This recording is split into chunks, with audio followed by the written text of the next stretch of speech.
tarde, pessoal. Hoje nós vamos falar sobre o experimento 6, a disciplina EE301, que girou em torno do efeito Hall. Então, para a gente entender um pouco o conceito, vamos fazer o seguinte exercício imaginário. Imagina que você tem um material como um pedaço de metal ou um semicondutor que permite a passagem de uma eletricidade. Fazemos passar uma corrente elétrica que nada mais é do que um movimento de cargas, geralmente elétrons. Pense neles como pequenas bolinhas elétricas se movendo em uma direção. Agora imagine que você aplica um campo magnético, como o de um ímã, perpendicularmente ao caminho dessas bolinhas, que estão se movendo. Ou seja, se as bolinhas vão para frente, o campo magnético aponta para cima ou para baixo. Quando essas cargas e movimentos da corrente elétrica encontram o campo magnético, elas sofrem um empurrãozinho para o lado. Essa é a força chamada de força de Lorentz. Esse empurrãozinho faz com que as cargas se desviem e comecem a se acumular em uma das laterais do material. É como se as bolinhas fossem forçadas a ir para o outro lado da rua. À medida que as cargas se acumulam em um lado e o outro lado fica com menos cargas, surge uma diferença de potencial elétrico entre as duas laterais. Pense nisso como uma tensão ou voltagem que aparece de repente nas laterais do material. Essa tensão, que surge transversalmente, perpendicularmente à corrente e ao campo magnético, é o que chamamos de tensão Hall, ou VH. Esse campo elétrico Hall exerce uma força oposta à força de Lorentz, atingindo um equilíbrio. A tensão Hall é a fórmula gerada por esse campo elétrico. A fórmula da tensão Hall é dada abaixo. VH igual a I vezes B, dividido por N vezes Q vezes D. Então, a seguir, nós estamos apresentando alguns resultados obtidos com as medições de corrente e tensão no experimento. Então, no primeiro gráfico, no canto superior direito, nós temos um gráfico de tensão Hall versus a corrente de amostra, e no caso que o campo magnético foi zero. Então, a gente fez essa medição apenas para usar de parâmetro. Então, seguindo, nós temos os três últimos gráficos, que são a tensão Hall versus o campo magnético para correntes fixas. Nós estamos apresentando três gráficos mostrando como a tensão Hall varia com a intensidade do campo magnético, com a remoção do offset, mantendo a corrente de amostra constante em diferentes valores, sendo 1, 2 e 3 mA. Isso permite observar o efeito puro do campo magnético sobre a tensão de Hall.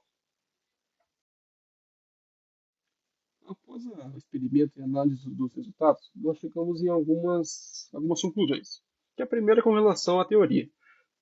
Então, os nossos resultados eles mostram uma dependência linear da tensão Hall, da corrente de amostra e do campo magnético, como é previsto na fórmula.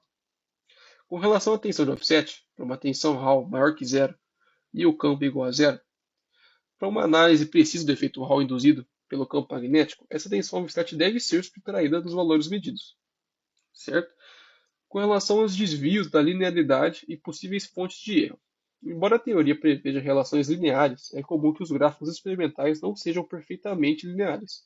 Isso pode ocorrer devido a diversos fatores, como erros de medição, que são flutuações nas leituras dos multímetros, limitações na precisão do medidor de campo magnético ou erros de paralaxe. Não uniformidade do campo magnético, o campo gerado pelo eletroímã pode não ser totalmente uniforme em toda a área da amostra. Variações de temperatura, então pequenas oscilações na temperatura ambiente ou aquecimento da amostra devido à corrente podem alterar a concentração de portadores de carga, impactando a tensão Hall. Imperfeições da amostra, não uniformidades na espessura da amostra ou presença de impurezas no material podem gerar resultados inconsistentes. E o desalinhamento, que são pequenos desalinhamentos na montagem experimental, podem introduzir erros. Estes desvios são esperados em experimentos reais e reforçam a importância da análise crítica dos dados e da discussão das incertezas. O efeito Hall é um fenômeno fundamental para a eletrônica moderna, especialmente na caracterização de materiais semicondutores. Ele permite determinar a concentração de portadores de carga, que podem ser elétrons ou lacunas, além de identificar qual tipo está predominando no material.